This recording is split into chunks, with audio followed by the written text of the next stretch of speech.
Ese kaka, pole kwa yaliyotokea.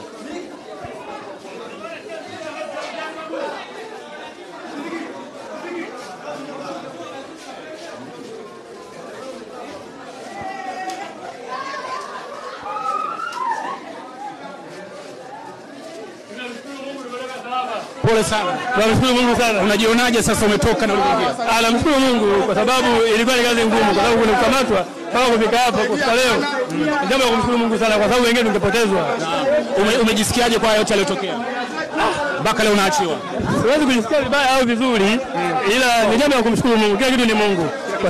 Imepangwa kwamba iwe hivyo na imetokea, na leo imepangwa kwamba tutoke na tumetoka salama. Tunamshukuru Mungu. Asante sana bana. Asante sana. Na ukiwa magereza mlipata huduma zote za msingi? Tumepata zote za msingi, tunamshukuru Mungu, tumepata zote, mlipokea vizuri. Tumekaribishwa mpaka siku kuondoka, tumeondoka salama salimini. Tumefika mahakamani salama salimini, sasa tunaondoka kwenda nyumbani. Tunamshukuru Mungu, tunamshukuru na mama ameweza kutusamehe.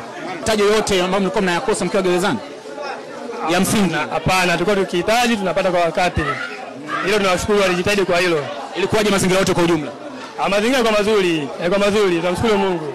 Na umetoka? Ndio. Mungu ni mwema. Mungu ni mwema. Unaonaje? Ilikuwaje? Ilikuwa ni ngumu sana. Ilikuwa ni ngumu. Unajionaje sasa? Najiona ni furaha sana.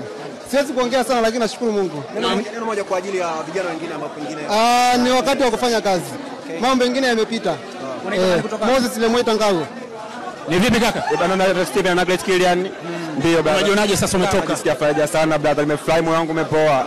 Naenda kuungana na familia yangu, naenda kumwona mke wangu, bado nimeumia sana, nimejitetea sana, lakini alikuwa rais, Mungu afanya mema, nashukuru sana. Unajisikiaje baada ya kupitia haya yote? Baada nimepitia magumu sana, lakini yote kwa yote Mungu kafanya heri. Nashukuru sana brother. Uliingia magereza ukiwa mzima au ulikuwa na majeraha? Nilikuwa niko sawa kabisa. Na huduma ulizipata?